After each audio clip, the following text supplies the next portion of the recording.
먼저 지금 이 사건의 개요에 대해서 제가 좀 설명을 먼저 좀 드릴게요. 드리면은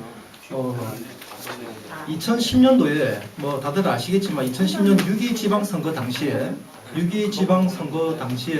바로 이제 3일 전이죠. 5월 30일 이제 저녁 8시 50분경에 그 원주시 담계동 그 용가리 노래방이 있습니다.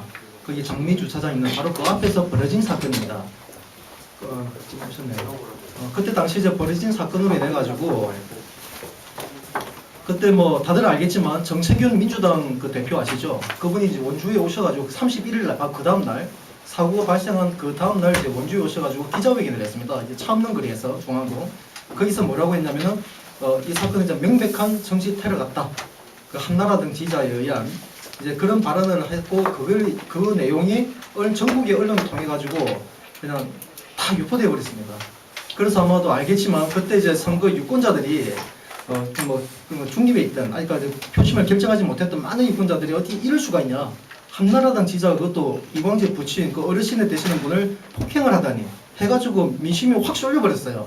그 결과 원주 같은 경우는 원주 도의원 5명 전원다 민주당이 당선이 되었고요. 원주시장 그리고 도지사 뿐만이 아니라 시의회까지 다 이제 그 민주당의 어떤 그런 장악할 수 있는 그런 계기가 됐습니다. 근데 이제 결론적으로 드러난 사실로 보면은 그때 그 사람은 이제 한나라당 지지자가 절대 아니었고요. 말 그대로 이제 골수 말 그대로 우리가 말할 수 있는 좌파, 그러니까 진보 성향의 이제 그런 사람이었습니다. 문제는 이제 그 사람이 제가 이 사건을 어떻게 알게 됐냐면요. 그 2010년 11월경에 이 가해자로 지목된 이분이 저한테 전화가 왔습니다. 제가 서울에서 이제 기독신연대로 활동하고 있을 때였는데 저에게 전화가 와서 이 사건에 대해서 자기가 가해자로 지목된 사람이다. 그래서 이 일에 대해서 좀 도움을 호소하고 싶다. 그래서 제가 그분한테 한 얘기가 아니 원주 지역에 많은 시민단체들이 있을 텐데 그쪽에 도움을 요청하지 않았냐 보니까 카톨릭에도 사제 구현단 있죠. 정의사제 구현단을 비롯해서 원주 시민연대 각주 시민한테 다 찾아가 봤는데 아무도 안 도와주더라는 겁니다. 이게 이광재 사건에 대한 문제다 보니까. 그래서 이제 어떤 우리 그 박모 회장님을 소개를 통해 가지고 저기까지 연결이 돼서 그분이 저한테 직접 전화가 왔었어요. 그래서 그럼 좋다. 그럼 그 내용에 대해서 다 오픈해 줄 수 있느냐? 그래서 제가 바로 그 다음날 이제 원주 내려와서 그분을 만났고 관련 법정 자료들을 이제 다 파악이 된 겁니다.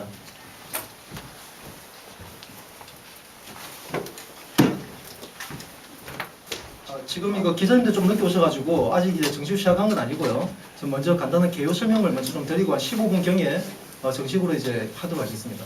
제가 이 서류가 이제 처음에 어차피 이름 다 공개되어 있으니까요. 가해자 이호준 씨로부터 제가 받았던 법적 서류들, 경찰 진술, 검찰 이런 내용들부터 해서 제가 이제 진행했던 모든 서류가 이게 다 담겨 있습니다. 모든 진행 과정들이요. 그래서 이 모든 것 다 사실이고 팩트고요. 그래서 이 과정에서 보시면 알겠지만 그 호소문 있죠. 호소문 그 내용에 대해서도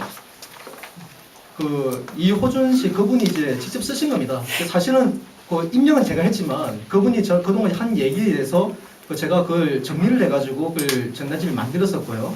지난 작년 4월경에서 4월 8일날 저희가 기자회견을 할 때 저 내용에 대해서 혹시나 또 이호준 사람이 또 딴 말할 수 있기 때문에 제가 저 내용에 대해서 문구 하나하나를 같이 있는 자리에서 불러주면서 이 내용이 맞느냐 다른 부분에서 얘기를 해가지고 다 확인한 다음에 본인이 인감 도장을 직접 찍은 겁니다. 그래서 그 대화 내용에 대한 모든 녹취록은 다 기록이 돼 있어요. 그래서 그 호소문에 대한 신빙성은 100% 사실에 물론 이호준 씨가 주장하는 사실에 근거한 내용이라고 확신하셔도 전혀 무방합니다. 네, 참고적으로 좀 알아주시고요. 그래서 이제 처음에는 어쨌든 이호준 씨가 저에게 도움을 요청하는 그런 입장에서 제가 선의로 도왔습니다. 선의로 도와서 작년 알다시피 이제 작년 1차 판결이 작년 2월경에 있었습니다. 2월경에 있었는데 그때는 알다시피 작년 4월달에 또 재보궐선거 있었잖아요. 강원도지사 재보궐선거. 예, 그런 시점과 맞물려 가지고 저희가 4월경에 때 기자회견을 하고 막 그랬었는데 1차 1심 판결에서 이제 800만 원이 벌금이 나왔었고 그 이후에 이제 항소심을 통해서 진행하는 과정 중에 최종 이번에 판결은 9월 26일 날 났습니다. 그 전에 작년 9월인가 10월경일 겁니다. 2011년 그때쯤에 이제 그 이호준 씨가 갑자기 저한테 이 사건에 대해서 손을 떼라 라고 이야기하는 거예요. 저는 그때 이거는 제가 사건 개요 설명이니까요. 제가 처음에 좀 의아스러웠습니다. 아니, 사건이 끝난 것도 아니고 끝난 것도 아닌데 왜 갑자기 떼라고 하느냐 제가 물어봤었죠. 그래서 그 사람은 이제 그 저에게 어떤 그 뭐 손을 떼라고 하는 그 이유에 대해서 설명을 안 했어요. 지금까지. 그러니까 본인이 자기 문제에 대해서 대해서 관여하지 말라고 하니 그럼 좋다. 내가 그럼 당신 문제에 대해 관여하지 않겠다. 하지만 이 사건은 분명히 공적인 사건이었고 이거는 그 정말 모든 국민들 알아야 되는 그런 그 공적인 문제이기 때문에 이 문제에 대해서 제가 다루는 거에 대한 당신 대해서 나한테 뭐라고 타치하지 말라. 그렇게 하고 이제 관계자하고 단절이 됐었어요. 그 이후에 이제 지금까지 1년 가까이 진행되다가 또 중간에 많은 일들이 있었습니다. 그래서 그 판결문을 혹시 서명하고 받으신 분들은 앞에 보면 알겠지만 많은 부분이 삭제돼 있죠. 그 부분은 이때 당시에 이제 그 과실치상죄하고 그 이후에 또 벌어진 그 이호준이라는 사람이 또 상습적인 폭행이나 이런 것들 같이 사건 다 병합이 돼 버렸어요. 병합이 되는 과정에서 이제 어쨌든 최종적으로 이번에 판결된 게 9월 26일 판결이 됐는데 그 이광재 부친 이강원 씨에 대한 그 죄목은 과실치상이었습니다. 그 보행간의 주의 의무 위반이랍니다. 그걸로 이제 검찰에서 기소를 했고 1심 법원은 검찰이 기소 내용을 그대로 복사를 해서 판결을 했었습니다. 그래서 벌금 800만 때렸는데 근데 이번에 이제 항소심에서는 이제 내용을 뭐 읽어보시면 알겠지만 피해자와 그리고 그 쌍방 가해자 그러니까 이광재 그 전 도지사의 그 사촌 동생이에요. 사촌 동생이 이거는 그 이석재라는 이 사촌 동생이 그 부친하고 같이 선거 유세일 끝나고 이제 집으로 가려고 이제 주차장으로 차를 이제 그 이석재라는 사람은 차를 가지러 가는 입장이었고 이강원 씨는 이제 좀 앞에서 대기하고 있는 그 상황에서 이호준이라는 사람이 그 옆을 지나가다가 죄송합니다. 그 옆을 지나가다가 이강원 씨가 이제 이호준 씨한테 이제 술 좀 취했었어요. 이호준 씨가 술 마시고 있었는데 이호준 씨한테 그 이광재를 좀 지지해달라고 얘기를 했었대요. 그때 당시에 했었는데 그때 이호준 씨가 한 얘기가 그 뭐 이광재가 뭐 잘한 게 뭐가 있느냐 3가지만 대봐라 이런 상황이 됐었고요. 그 상황에서 그 부친은 이제 설명을 했어 3가지에 대해서 이광재가 뭘 잘했다 이야기했는데 그 상황을 그냥 그때 서로 대화하는 상황이었죠. 그 상황을 이석재라는 사람이 차를 가지러 가다가 딱 돌아보니까 마치 술 취해 있는 사람이 시비 거는 걸 보고 달려와가지고 먼저 폭행을 한 겁니다. 이석재 씨가요. 그 자체도 사실 상식적으로 이해가 안 되는 겁니다. 선거 기간 중에 그것도 그 선거 후보의 사촌 동생이 설사 만약에 정말 추격이 한 달이라도 말게 될 상황인데 오히려 자기가 달려가지고 먼저 주먹을 날려버렸어요. 그래서 이제 모든 조사 결과는 뭐냐면은 이호준 씨가 결국 이호준 씨 뭐 나이는 좀 이석재보다 훨씬 20살 가까이 더 많고요. 키도 작고 몸도 왜소합니다. 근데 이석재는 덩치도 있고 하니까 뭐 모든 지출령 종합해 봤을 때 이석재라는 사람이 이호준을 바닥에 누르고 그러니까 팔로 이렇게 누른 상태에서 이제 폭행하고 이런 상태가 됐어요. 그러니까 이호준이라는 사람은 자기가 반항을 하고 싶어도 할 수 있는 상황이 안 됐던 거예요. 그 상황에서 이제 또 최현모라는 사람이 와서 이제 말게 된 상황이 벌어졌었는데 그 사건이 정확히 그렇다는 겁니다. 분명히 그 사건이 시작된 것도 이제 그 이석재가 먼저 폭행을 가해가지고 그런 상황이 진행되었고요. 그리고 그때 당시에 가해자 그러니까 뭐 이호준 씨는 배제시키고요. 이석재 같이 쌍방 폭행을 해가지고 이 사람도 그 처벌 받았습니다. 이석재와 피해자 이강원 씨 그리고 주변에서 봤다는 증인들이 경찰에서 진술한 내용, 검찰에서 진술한 내용, 1심 법정에서 증언한 내용, 항소심에서 증언한 내용이 다 틀립니다. 하나도 일치한 사람이 없었어요. 저도 지금 내용을 넣어도 너무 황당해가지고 처음엔 봤다고 뭐 이호준 씨가 뭐 소주병을 들고서 막 휘두르는 모습 봤다고 한 사람들도 사실 자기가 보지 못했고 주위에서 사람들이 그렇게들 말을 하니까 그런 것 같더라. 이렇게 말 다 돌립니다. 이게 상식적으로 말이 안 되고 다른 사람 다채쳐 두더라도 어떻게 이석재 쌍방 당사자 폭행을 했던 당사자조차도 그 상황을 기억을 못하는 건지 입을 맞추기 위해서 그러는지 본인조차도 이게 바뀌어지고 피해자는 이강원 씨조차도 거기 판결문에 정확하게 적시되어 있습니다. 조사할 때마다 달라져요. 결국은 항소심에서 판사는 근데 이거는 증거를 인정할 수 없다. 이거는 서로 말이 다 진술 다 틀리고 또 옆에서 봤던 사람이 이렇게 중간에 이제 과실치상이 뭐냐면은 그러니까 이석재한테 일방적으로 당하니까 이호준 씨가 좀 분할 거 아닙니까? 나이도 그 사람보다 많은데 맞으니까 분하니까 일어나가지고 누가 말겨가지고 일어났는데 그 다음에 뭔가 흉기를 찾으려고 대응할 강목이다 이런 걸 찾으려고 막 이리저리 배회하다가 기소 내용은 그거예요. 1심 기소 내용은 배회하다가 그 옆에 그 이강훈이라는 노약자가 서 있었는데 그 미처 노약자가 서 있는 그 옆을 보지 못하고 그 옆을 무심결에 지나다가 어깨 부위가 부딪혀가지고 넘어져서 다치겠다. 이게 과실치상입니다. 그런데 그렇게 봤다라고 주장했던 그 이모라는 사람조차도 나중에 최종 이제 그 1심 법정하고 항소심에서 하는 얘기가 사실 제가 보지는 못했고요. 그렇게 이제 상대를 하길래 자기도 그렇게 그냥 뭐 그렇게 지준한 겁니다. 이런 식으로 다 번복이 된 거예요. 제가 너무 안타까운 건데 이게 있을 수 있는 일이냐는 겁니다. 결론은 이제 처음에 이호준 씨가 저한테 도움을 요청했을 때는 자기는 한나라는 지자라고 말한 적이 없다고 저한테 얘기했었어요. 분명히. 그래서 제가 거기 보면은 그 호소문에 보시면요. 그 호소문 좀 주시겠어요? 호소문하고 그 보도자료 비포지하고 두 개 있다. 아니 오른쪽. 그 비포지.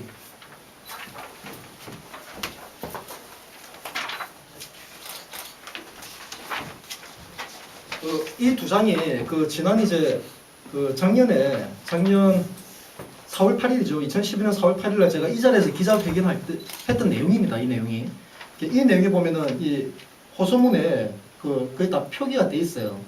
이호준이라는 사람이 자기가 이제 한나라당 지지자로 나눈 적이 없는데 그 일부 정은 자기가 한나라당 지지자라고 외쳤다라고 들었다는 일부 정은만으로 자기는 골수 좌파고 골수 이제 열성민주당 지지자고 그리고 자기가 그렇게 과거에 환경운동 이제 소모임 회장까지 했던 사람입니다.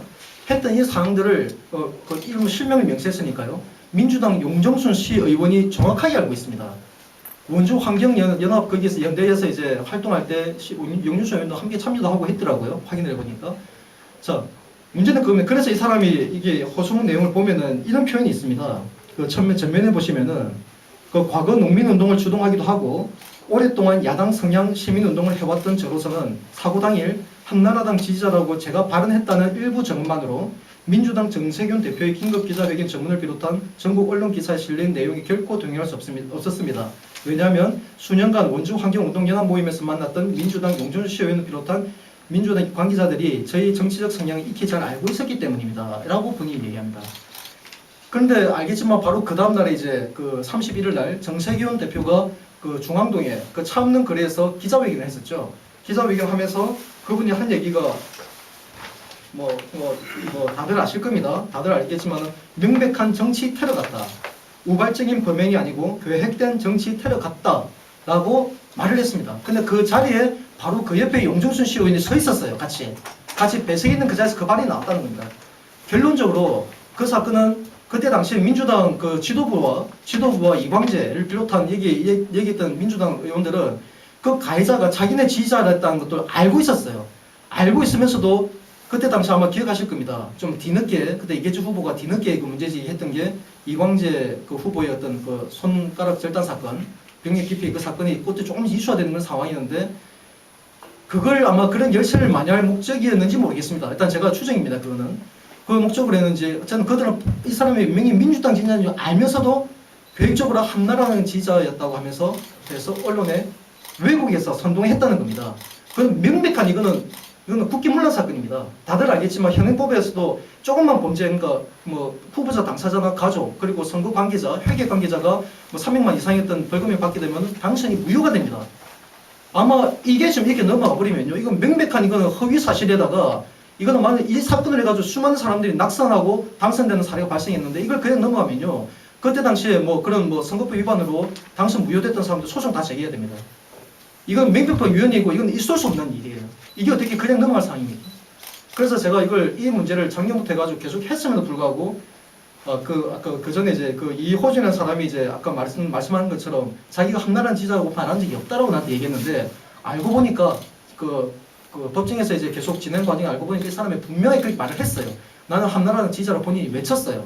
그 사실을 법정에서 확인을 했기 때문에 아마 그래서 이 사람이 아마 자신의 어떤 그 정체가 드러날까봐 아마 중간에 항소심의 최종 판결 나기 전에 제가 손을 떼라고 했을지도 모르겠어요. 지금 제가 이번에 항소심 판결이 났을 때 어차피 제가 공개하겠지만 항소심 판결이 났을 때 제가 메시지를 다 보냈습니다. 언론 기자님들하고 이제 지역의 그 유력 인사들 다 보냈는데 이호준 씨가 저한테 메시지를 오기를 나는 계속 전화가 왔었어요. 전화가 왔는데 이게 추석 전이죠. 전화가 왔는데 전화를 제가 안 받았습니다. 안 받았더니만 나중에 메시지가 오기를 뭐라고 왔냐면은 이 사건 해당 그때 당 그 사건에 대해서 일체 말이나 그 글을 올리지 말라, 묵고하지 않겠다, 이렇게 온 거예요.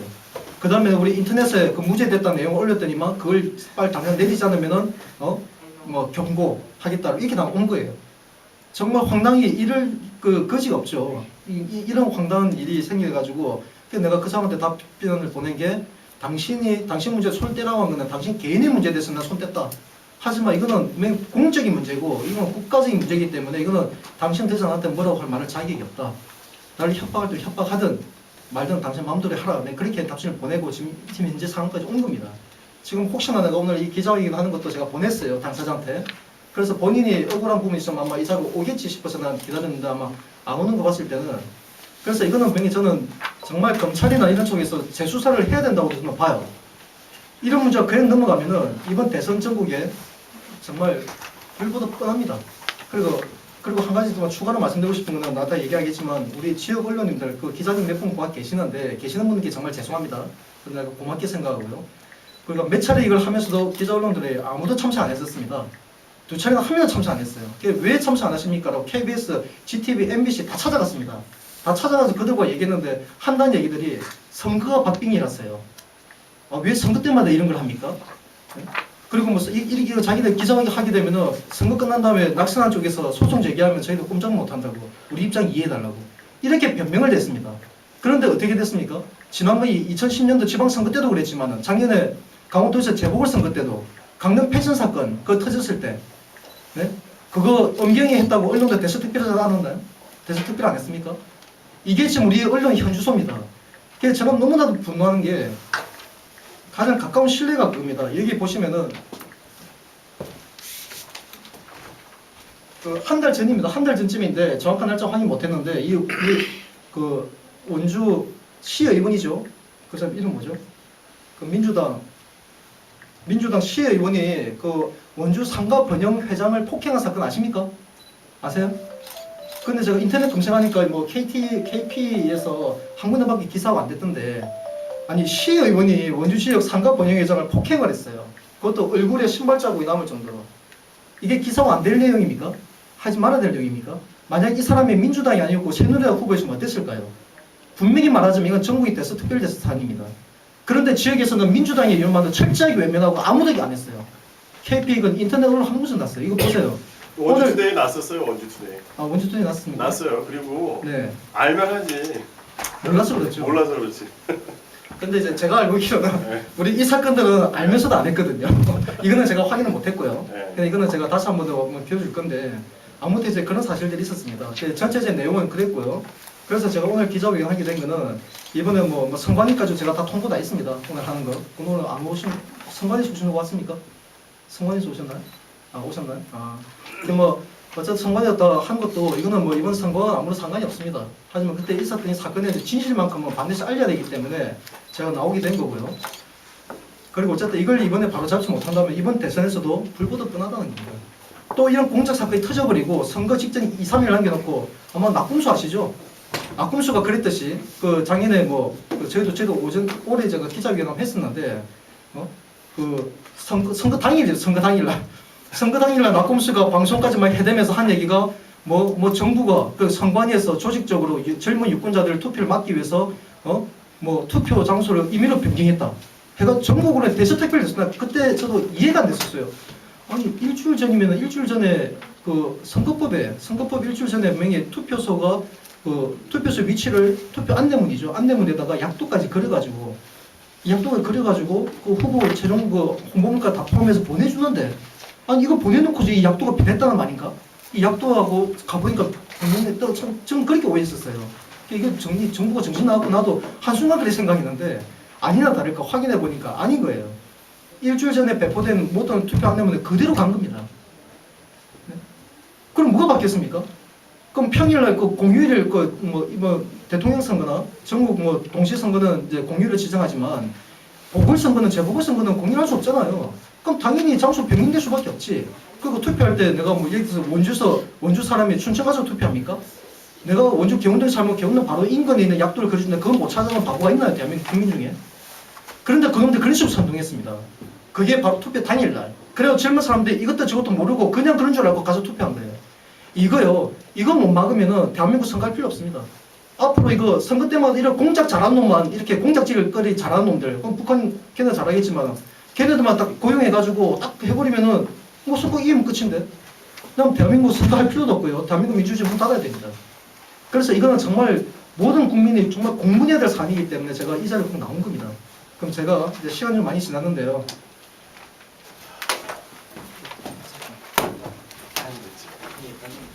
자, 혹시 늦게 오신 분들은 이제 모르신 분도 있지만은 그 우리 오늘 그 판결문 그 9월 28일에 했던 판결문을 제가 가져왔습니다.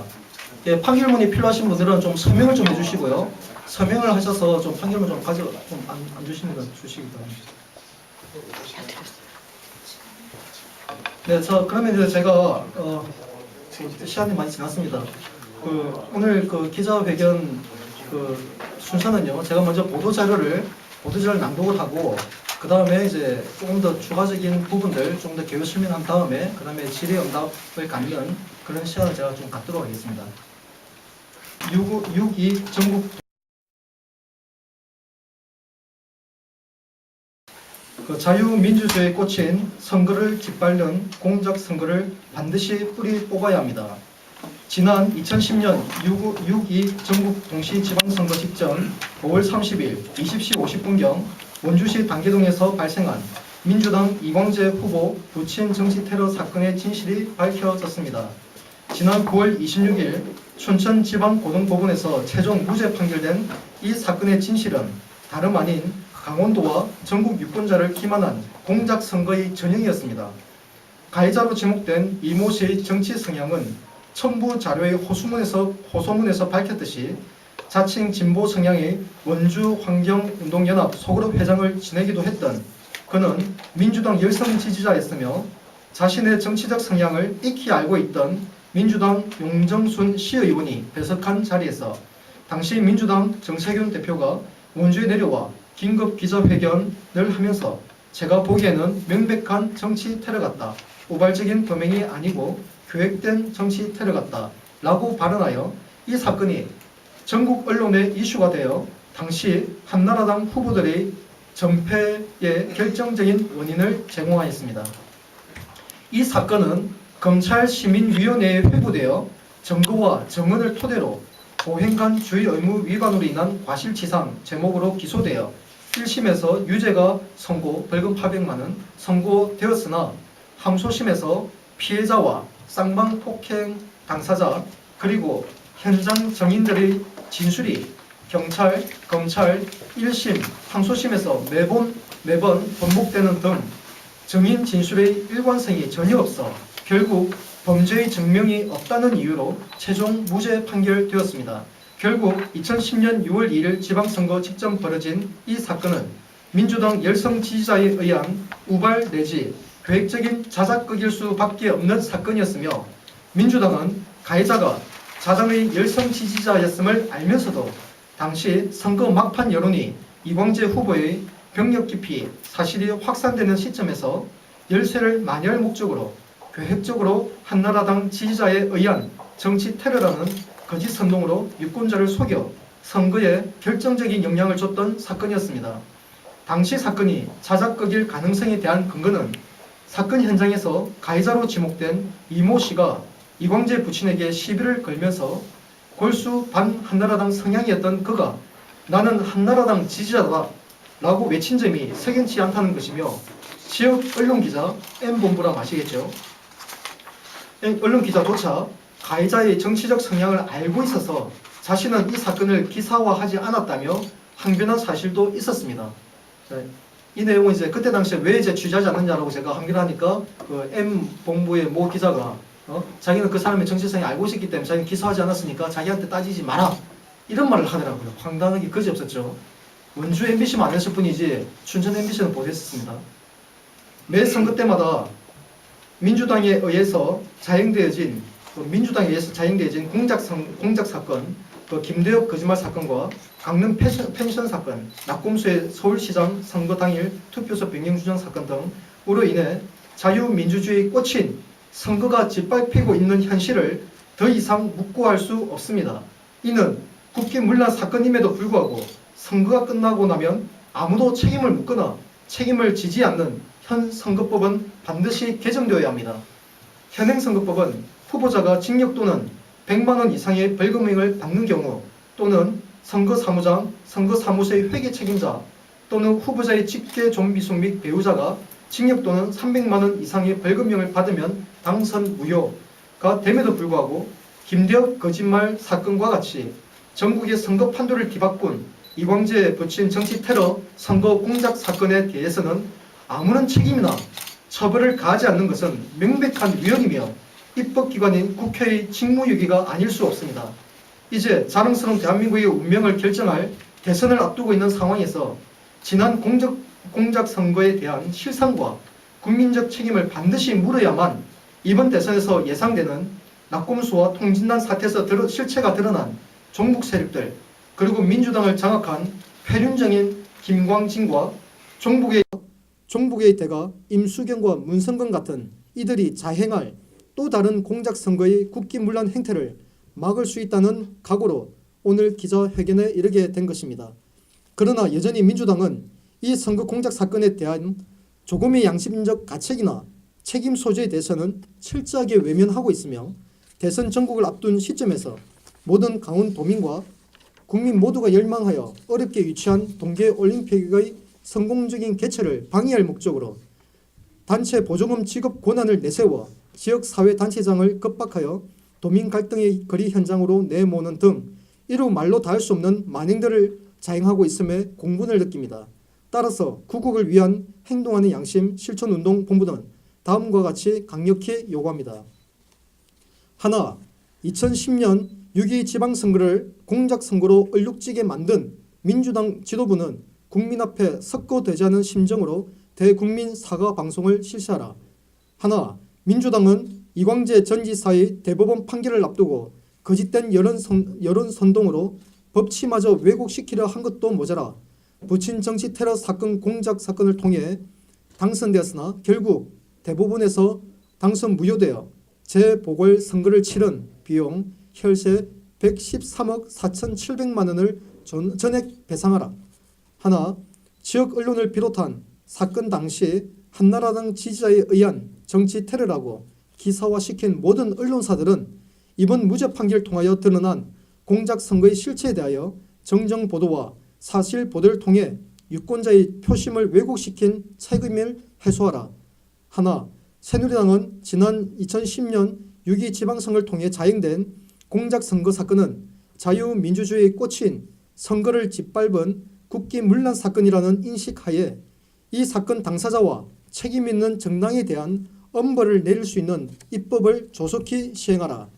하나, 민주당 소속 원주시장은 도민 모두가 열망하여 세 번 끝에 유치한 동계올림픽을 망칠 작정이 아니라면 더 이상의 대선용 도민 갈등을 조장하지 말고 거리를 도비하여 원주 시민의 양심을 부끄럽게 만들고 있는 불법 현수막들을 금주안에 철거하고 단체 보조금 볼모로 지역사회단체를 거리로 내모던 망동을 즉각 중단하고 자중하라. 2012년 11월 8일 행동하는 양심 실천운동 본부입니다. 이걸로 제가 그 발표 마치고요. 조금 추가적인 이제 부연 설명을 제가 좀 드리겠습니다. 앞서 이제 이광재 사건에 대한 그 개요에 대해서는 제가 충분히 제가 설명 좀 들었었고요. 이 내용에 보시면은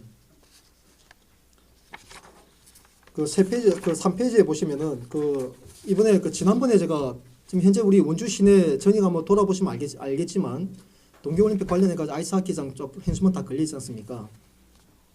이때 당시도 물론 제가 기자회견을 했는데 기자님들은 안 했습니다. 물론 이제 우리 YBN 그 기자님만 이제 유일하게 보도가 돼가지고 너무 감사하다는 말씀 제가 드리고 싶고요.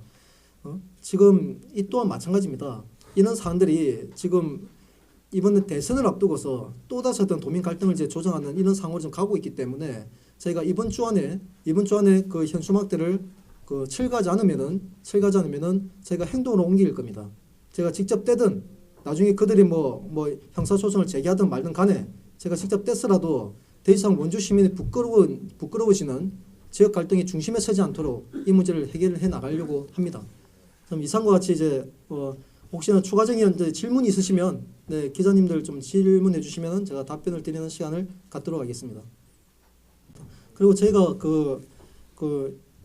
오늘 사실은 이제 이 기자회견의 제가 전체적인 흐름을 보고 그다음에 이제 언론사에서 보도하는 여부를 제가 판단한 다음에 그 사실은 이제 다음 주에 제가 서울에서 이제 기자회견 또 준비가 돼 있습니다. 네. 네, 먼저 네, 하십시오. 그 제가 다음 주에 이제 프레스센터에서 이제 전국 언론, 중앙 언론을 상대로 해가지고 다시 한번 2차 기자회견을 열 겁니다. 그때 당시는 이제 아마 오늘 뭐 KBS, MBC, 뭐 GTV 아무도 안 하는데요. 그렇지 않았는데 이제 그분들에 대해서 그때 당시에 이제 그 제가 GTV 같은 경우는 춘천에 그 본부장인가요? 취재본부장인가 다 돼 있는데 그분하고 통화를 했었고 직접 이제 MBC도 직접 방문을 해가지고 거기 책임자와 대화했던 내용들 다 녹취록이 다 있습니다. 그 부분들을 제가 편집을 해서 이번에 서울 가서 이제 다 공개할 예정입니다. 오늘 이 사건이 만약에 MBC, KBS에서 아마 뭐 안 왔으니까 보도가 안 되겠지만 보도가 안 된다면은 이제 그 실태에 대해서 이제 적극적으로 고발할 것이고요. 그 해당 그 기자들에 대해서 그리고 위에 책임자들 그들에 대해서도 분명히 언론 중재위에 제소를 해서라도 그 기자 자격이 없는 이거 정말 이거 상식적으로 말할 수 없는 겁니다. 원주시장한테 솔직히 모르겠습니다. 민주당이나 이건 그쪽에서 뭐 돈을 받아서 그러는지 설사 그게 아니면은 정치적 이념 때문에 그러는지 최소한 언론인으로서의 지켜야 될 기본적인 기초적인 자세조차 지키지 못하는 자들이 원주식 언론을 장악하고 있다는 거는 이거는 말 그대로 대한민국 국민들 불행입니다. 침묵하고 있을 수 없기 때문에 제가 모든 것을 걸어서라도 다음 주에 모든 것이 오픈될 예정입니다. 참고해 주시고요. 혹시나 좀 더 뜻을 같이 하는 많은 동지들이 보이지 않게 많습니다. 뭐 지난번에 저희가 한번 아이스하키 관련해 가지고 기자회견할 때 이제 모 기자 한 분이 뭐 우리 행실본 단체 뭐 정함재 씨 혼자 하는 거 아니냐 뭐 이런 얘기하면서 본질적인 내용에서는 다 회피하시던데 황당하게 거지없는 얘기들이고요. 뭐 저희 대해서는 뭐 아시는 분 다 아시겠지만 그동안 8년 9년 가까이 시민 아무튼 뭐 이번 이 사건은 제가 충분히 말씀 다 드렸다시피 이거는 정말 언론에서 이거는 마땅히 그리고 이미 지난번에 이거 정치 테러라고 한나라당에 의한 정치 테러라고 보도 나갔던 모든 언론사는 책임 있게 정정 보도해야 됩니다. 아무튼 그래서 아까 제가 말씀드렸다시피 그 원주 지역에 이제 진보라든가 그쪽 성의 단체들은 많아요. 많기 때문에 어떤 대표 몫을 내고 있는데 그 보수나 이제 애국 단체나 이런 단체에서는 이 낯선 단체가 없습니다. 없어서 제가 어쩔 수 없는 거예요. 그러면 제가 이 외치는 진실이 설사 내가 1인 개인이다 할지라도 그 내용이 진실이고 공익을 위한 거라면은 저는 보도가 되는 게 난 맞다고 봅니다. 그게 단순히 한 개 단체다? 그거는 솔직히 명분이 없다고 봅니다. 단체가 많으면 거짓을 외쳐도 다 보도할 건 아니잖아요. 그런 측면에서 좀 봐주십사 하는 부탁이고요.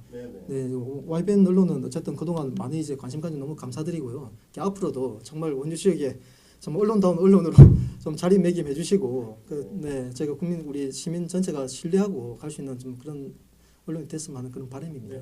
네, 또 다른 질문상 네. 우리 그 행실본 우리 행동하는 양심실천원 본부에 우리 그 초대 총재입니다.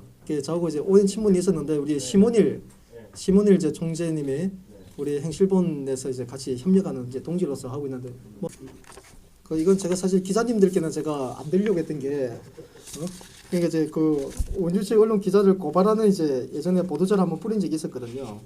그 거짓과 불의를 비호하고 진실을 조직적으로 왜곡하는 지역 언론인들이요 각성하십시오.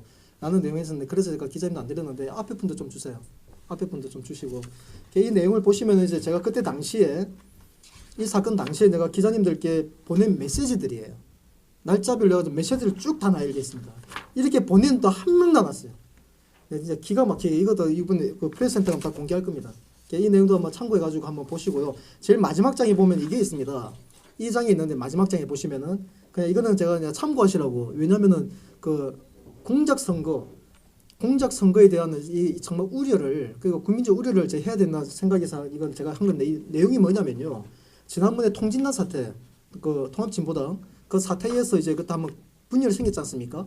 그러니까 선거 부정 사건 때문에 지금 현재는 둘로 나뉘었는데 그때 당시에 그 임연화라는 사람이 그 나주 전라남도 나주시 시의원입니다. 이분이 이제 트윗하는 내용을 보다 보니까 이제 깜짝 놀래가지고요. 이분이 어떤 주장을 하냐면은 쉽게 말하면 이 사람은 이제 그게 당권 그때 당시에 통합진보당이 당권파는 아닌데 자꾸 이제 그 당권파가 그 부정선거를 저질렀다고 여론이 가니까 이 사람은 나름대로 한 주장한 얘기가 아니 그게 부정선거 아니라는 사람들 얘기도 들어봐야 되지 않느냐 이런 얘기를 하면서 이제 트윗 내용 쓴 게 있습니다. 이 가운데 보세요. 가운데 보시면은 나주에서 투표 용지에 볼펜으로 동그라미를 그려 기명했다고 19표가 무료 처리되었다는데 투표함 보낼 때 관리자가 확인해서 보냈는데 그런 표가 하나도 없었네요. 이상하잖아요. 이게 무슨 말이냐면요. 그러니까 우리가 투표를 하면 투표소에서 투표를 합니다. 투표가 딱 투표 시간이 딱 만료가 되면은 정상적으로 봤을 때는 투표가 끝나게 되면은 투표하면 봉인을 합니다. 봉인을 해요. 그 상태에서 들어가 있는 그 상태에서 딱 봉인을 한 상태에서 봉인된 내용을 호송을 통해 가지고 경호를 통해 가지고 개표소까지 이동합니다. 개표소에 가게 되면 개표하기 전에 그 봉인 여부가 정확한지 혹시 중간에 뗀 적은 없는지 확인을 해요. 확인한 다음에 순차적으로 개표해 가지고 확인을 합니다. 자, 그 과정에서 개표함 열어봤더니까 원래 기표 용지 동그라미 찍는 건데 거기다 볼펜으로 그려진 게 있는 거예요. 그래서 19표가 무료 처리됐다고 했는데 이 사람 주장은 뭐냐면은 투표소에서 투표함을 보낼 때 미리 그 관리자가 투표함에 있는 내용을 다 확인을 해봤더니 그 볼펜으로 동그라미 친 게 없었는데 하나도 없었는데 왜 개표소에 가가지고 19표가 그 볼펜으로 표기됐다고 주장하느냐. 말이야 이상하지 않느냐. 이 주장입니다. 즉 전라남도 나주에서는요. 투표함을 개표소를 보내기 전에 관리자들이 그냥 상식적으로 당연하게 너무나도 당연하게 얘기합니다. 너무나도 당연하게 그 관리자 다 확인한대요. 그 표 다 까보는 거죠. 다 까보 다 확인한 다음에 개표소를 보내는 거예요. 내가 이걸 보고서 너무도 의의가 없어 황당해가지고 이 사람한테 댓글 쓸 때만 답변은 없었어요. 그래서 제가 나주 선관위에다 전화해가 물어봤습니다. 임윤하는 사람 거기 나주시 의원 맞습니까? 하니까 맞대요. 그래서 내가 이 내용을 메일로 보냈었어요. 그 선관위 직원한테. 보내줘가지고 이게 어떻게 된 거냐. 전라남도 나주에서는 선거 관리할 때 투표소에서 또 관리자가 다 기표 내용을 다 확인한 다음에 개표소에 보내냐. 제가 물어봤어요. 그러니까 물론 선관위 직원도 황당해 하더라고요. 황당해 하면서 나중에 자기들 답변하는 얘기가 그거는 일단 뭐 통합진보당 내부 선거 문제라서 자기네들이 관여할 수가 없습니다. 이렇게 말합니다. 자, 기가 막힌 현실입니다. 이 내용이. 자, 이게 과연 선관위에서 웃기는 건데 과연 모르겠어요. 제가 알고 있기로는 정당도 아니고 일개 어떤 뭐 새마을 어떤 이런 뭐 금고나 농협에서 투표를 할 때도 선관위에서 관리를 해줘요. 그런데 일개 정당에서 그 자기네들 그 비례대표 뽑는데 일찍 관여하지 않으니까 또 이상하고요. 네. 지난번에 제가 판결 났을 때 26일 판결 났고 제가 그 내용을 확인하느라 하루가 걸렸습니다. 확인하느라. 그래서 27일 날 제가 확인하자마자 바로 이제 메시지를 다 보냈었어요. 그때 이제 새누리당 강원도당에서 저한테 연락이 왔었어요. 이 문제에 대해서. 강원도당에서 이게 있었던 얘기는 그쪽에서 그 춘천 지역하고 그쪽에서만 그렇게. 네, 그랬더라고요. 근데 일단 어쨌든 뭐 결론적으로 강원도는 새누리당 강원도당에서 이제 논평을 냈잖아요. 28일 날. 9월 28일 날 이틀 뒤에 논평을 냈는데 그 논평을 다 받았을 겁니다. 다 받겠죠. 그런데도 춘천의 CBS만 한 군데서만 그대로 나갔고 나머지는 또 덮어버린 거예요. 강원도당에서도 했는데도. 그러니까 그거는 핑계입니다. 중요한 건 이제 그래서 제가 앞서 얘기한 것처럼 이제 언론들 저에게 많은 핑계를 댔어요 그동안. 근데 말씀드렸잖아요. 민주당이 유리한 사건 터지면은 뭐 앞도 뒤도 볼 거 없이 대서특필합니다. 네? 뒤에 뭐 책임도 없어요 그런 것도. 근데 이제 저는 이제 물론 이제 그 부분에 대해서 제가 이제 녹취한 부분들하고 아마 나중에 들어보시면 좀 공감하실 텐데 다 오픈되면요. 솔직히 저는 그런 분의 언론 기자들한테는 자질의 문제라고 생각합니다. 오죽하면 그 언론사 대표 한 분은 그럽니다. 시로부터 광고비 받고 네? 이런 지원을 받는데 자기 입장을 이해해달라 나한테 부탁을 하더라고요. 사정을 하더라고요. 그거 다 녹음돼 있어요. 그게 언론입니까? 그럼 하여튼 접어야죠. 만약에 뭐 한나라당이 새누리당이 만약에 시장을 하고 있다, 그게 통할 것 같습니까? 어림없는 소리예요. 나는 네, 난 그럼 물론 이제 언론에 언론에 그 연락한 사정은 저도 압니다. 저도 충분히 이해해요. 그래서 저도 어떤 최대한 우리가 진짜 뭐 우리가 사회 운동을 하든 뭘 하든 또 기자회견을 하든 하면은 언론들을 알기 때문에 서로 또 필요하다면 또 능이 된다면 서로 또 광고라든가 이런 것도 하고 할 수 있어요. 그런데 그게 순위가 바뀌면 안 되죠. 우선순위가. 언론의 본연의 가치를 또 그때는 제가 기자회견 하지 않았고 도당에서 이제 논평을 냈죠. 논평만 냈었죠. 논평을 다 냈고 했는데도 안 난 거예요. 네? 그거는 심각한 문제가 있죠, 솔직히. 무죄 판결인데 그러니까요. 그러니까 이거는 지역 언론에서 이거는 그래서 뭐 저희도 충분히 뭐 명분이 있는 부분이고 나중에 뭐 억울하면 그분들이 판단하겠죠. 야, 아무튼 오늘 기자회견은 이걸로 마치도록 하겠습니다. 감사합니다. 네, 수고하셨습니다. 네. 이 내용도 한번 참고해가지고 한번 보시고요. 제일 마지막 장에 보면 이게 있습니다. 이 장에 있는데 마지막 장에 보시면은 그냥 이거는 제가 그냥 참고하시라고. 왜냐면은 그 공작 선거에 대한 이 정말 우려를, 그리고 국민적 우려를 제가 해야 된다 생각해서 이건 제가 한 건데, 이 내용이 뭐냐면요. 지난번에 통진당 사태, 그 통합진보당 그 사태에서 이제 그때 한번 분열이 생겼지 않습니까? 그러니까 선거 부정 사건 때문에 지금 현재는 둘로 나뉘었는데, 그때 당시에 그 임연화라는 사람이 그 나주 전라남도 나주시 시의원입니다. 이분이 이제 트윗하는 내용을 보다 보니까 이제 깜짝 놀래가지고요. 이분이 어떤 주장을 하냐면은, 쉽게 말하면 이 사람은 이제 그게 당권, 그때 당시에 통합진보당이 당권파는 아닌데 자꾸 이제 그 당권파가 그 부정선거를 저질렀다고 여론이 가니까 이 사람은 나름대로 한 주장한 얘기가, 아니 그게 부정선거가 아니라는 사람들 얘기도 들어봐야 되지 않느냐, 이런 얘기를 하면서 이제 트윗 내용 쓴 게 있습니다. 이 가운데 보세요. 가운데 보시면은 나주에서 투표 용지에 볼펜으로 동그라미를 그려 기명했다고 19표가 무료 처리되었다는데, 투표함 보낼 때 관리자가 확인해서 보냈는데 그런 표가 하나도 없었네요. 이상하잖아요. 이게 무슨 말이냐면요. 그러니까 그 우리가 투표라면 투표소에서 투표를 합니다. 투표가 다 투표 시간이 딱 만료가 되면은, 정상적으로 봤을 때는 투표가 끝나게 되면은 투표하면 봉인을 합니다. 봉인을 해요. 그 상태에서 들어가 있는 그 상태에서 딱 봉인을 한 상태에서 봉인된 내용을 호송을 통해 가지고 경호를 통해 가지고 개표소까지 이동합니다. 개표소에 가게 되면 개표하기 전에 그 봉인 여부가 정확한지, 혹시 중간에 뗀 적은 없는지 확인을 해요. 확인한 다음에 순차적으로 개표해가지고 확인을 합니다. 자, 그 과정에서 개표함 열어봤더니까 원래 기표 용기 동그라미 찍는 건데 거기다 볼펜으로 그려져 있는 게 있는 거예요.